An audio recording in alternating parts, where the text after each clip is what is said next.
Ho, ho, ho. Merry Christmas here. Well, hopefully that you have a wonderful Christmas. Christmas is also, too, what really wonder is will I get any Christmas cards being at Canada Post have been ordered back to work? Will I get Christmas cards? I don't know, but hopefully I'll get some this week because it will be at delivered mail. But also there's huge backlog caused by the strike. So think about this one. If you think about it, there's a lot, and I believe that because there's so much backlog by Canada Post at this present time, that I doubt I may not see them until after Christmas. It doesn't matter. I understand that what's going on there. Anyway, so I'm so happy to see that ending.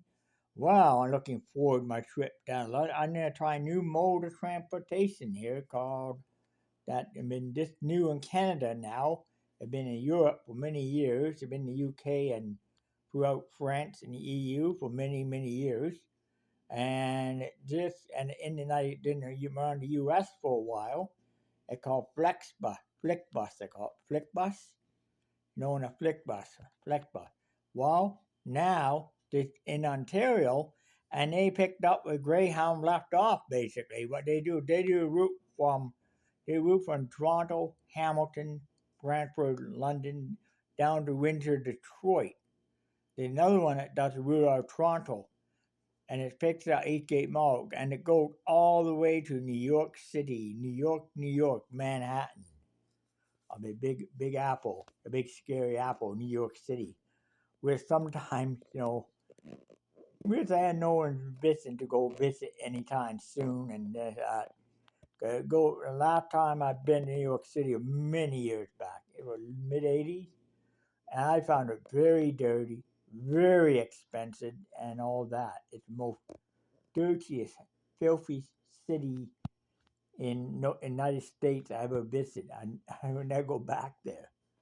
And on top of that, it's bad. You know, Times Square, it may look beautiful during New Year's fest on TV celebration, but if you see it in real life, it's not the same. It looks different. And you look around and you don't realize what you see. Then you see YouTube videos of people in Times Square, and still they're going to point the camera what they want to see it, something exciting and that too. But it does not really exciting to me because all that is just a bunch of people, business, and on top of that, New York famous for the high apartment rents.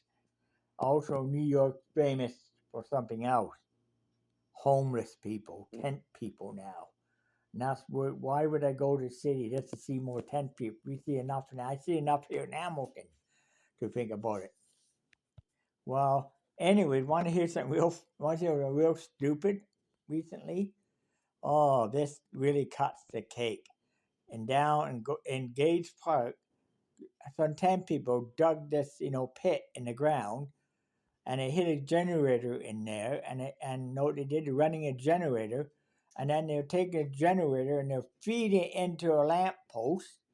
They were feeding a lamp post with the generator, lighting up lamp posts and park off a generator at the same time that the junction box tapped off receptacle going to their into the tent. So when I rigged it up, so when the power was set off to a lamp post, the generator runs. In the day, when turn the lamp post come on a by a timer at night, the generator shuts off and I get power from the lamp post. Pretty interesting system, but it was very rigged, very dangerous. And thank goodness for my good friends in where, called Fairways. Good friends work down at Fairways Electrics, Fairview Electrics, licensed Class A journeyman electrician. He got to fix the lights in the park that weren't working, but he found a bad illegal connection right there.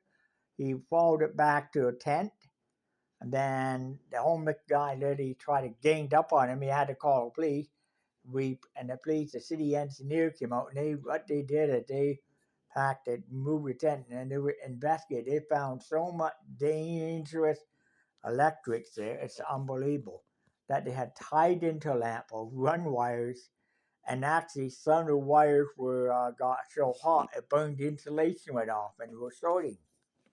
And what did that cause? Whoa! And the city and the lamp posts weren't working properly because the wire were blowing out the fuses in the van cell because of the sorting wires that were sorted out. Figure that out. Wow. You know what that means? So they dug pits and they dug tunnels and they're hiding running wires, dug tunnels, everything in there. And apparently, what for? And the tunnels ran out.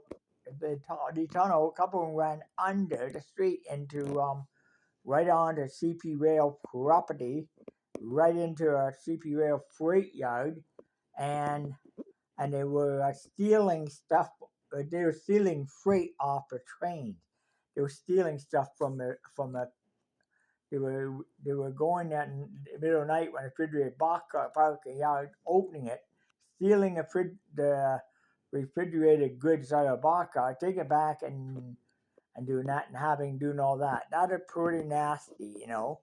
And they were doing that. Apparently, now not only Hamilton Police investigating, but the CN cop, the CNCP Rail Police are investigating too. This is that is bad. That's the most stupid thing I ever heard.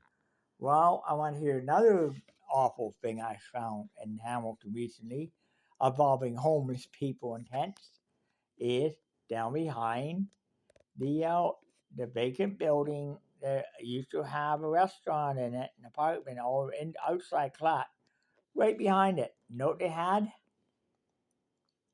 They were selling an open air drug mart. The police moved in, they busted it, and they shut it down. They put several people behind bars, about 13 arrests, quite a few arrests. On top of the arrests there, honestly, they have done like, and on top of that, they found out through interrogation about, they went to another one right behind Center Mall on an empty lot. They called this the shed. In that shed, they found a full-blown meth lab. They found stolen products like a bombing fluid, was a whole bunch of things, a bomb pill with a bomb fluid from a park from a tanker train that with tank cars on it. They stole fluid to make the lace crystal meth with bombing fluid and all that. Well, anyways, so that's not interesting. Well, apparently they were making methamphetamines and that, and they were right near the railroad, right beside the railroad tracks. The end. Well, the Hamilton police moved in, and they busted. Oh yeah, they moved in. They busted all up, and I see police found out about the theft from tanker cars, the bombing fluid, because when it got to the delivery point in Oakville, you know, they were short bombing fluid and their books didn't bounce. They found that out because the train was weighing lighter on the scale. Huh. That's how they found out anyway. Well, you know something? While they were literally stealing off the railroad and to make methamphetamine. And on top of that, when CM police found out about it, and the Hamilton police, they moved in, they made a big raid. Turned out the land that they were on was a big empty lot behind Center Mall, big empty lot in there. I know you do know about this big empty lot in there, and guess what? They got know what they did? You want to know? Yeah, I can tell you what happened there was they got busted. They're in jail. They're gonna spend the whole Christmas through in jail. They'll go to court. They'll have a day. They'll have the day in court. The judge will look at them like this. Mm, The judge will look at them like this. I see. I read the report. But for that, I'm giving you 20 years to think about it. I'm barred. Get that dirty attic out of my courtroom. That's what the judge was going to say right there. See? And when they get out of the pen, they can be worked off and they were going in. Their life would be so messed up. they were with another rent there. See. Well, anyway, so that's one thing. But now the CN police in there, and actually, what happened with being at CN owned the land, there was a sidetrack going in there, railroad siding. So what did they do? Well, CN arranged for a rail car to be put in that siding. CN police have a local rail car in there.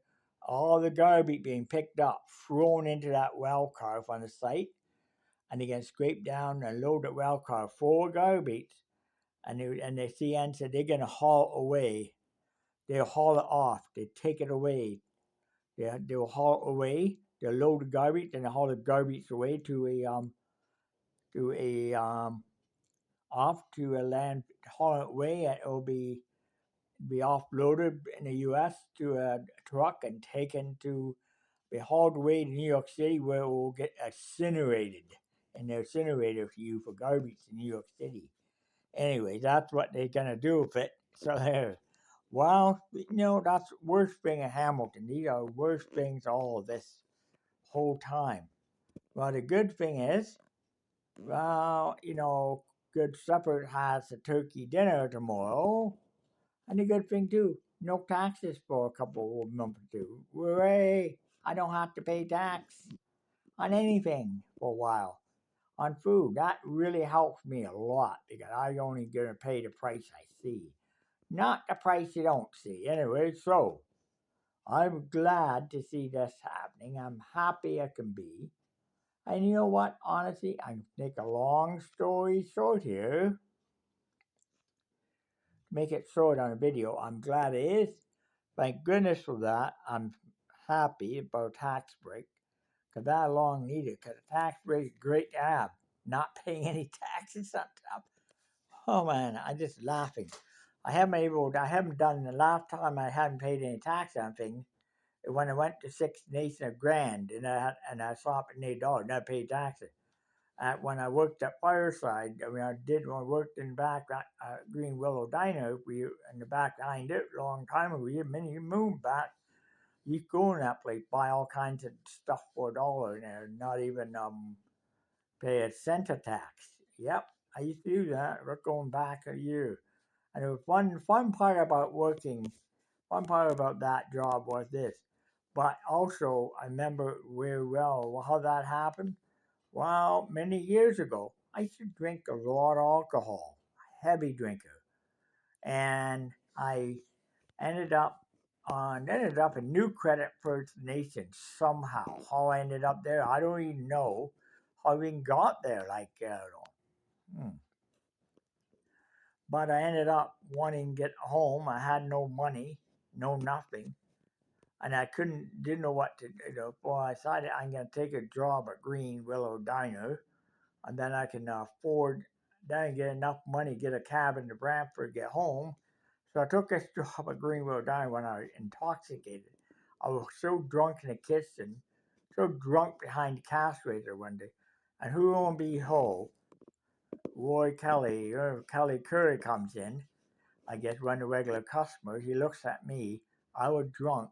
I accidentally spilt a drink all over the counter, over lunch counter, and I was sort of felt bad about it. And I was so drunk that I overcooked this hamburger on a grill, and it burnt the hamburger. And he looked at me and said, I went and got the big boss, went and got Marvin, the big boss at that time. Marvin came out, and Kelly said to Marvin, he had to cook a new hamburger. Well, Roy Kelly, Marvin told me you take off your stuff. Marvin actually fired me right on the spot. Here's your paycheck. You're fired. You know, Kelly know what Kelly did? He turned around and you know what?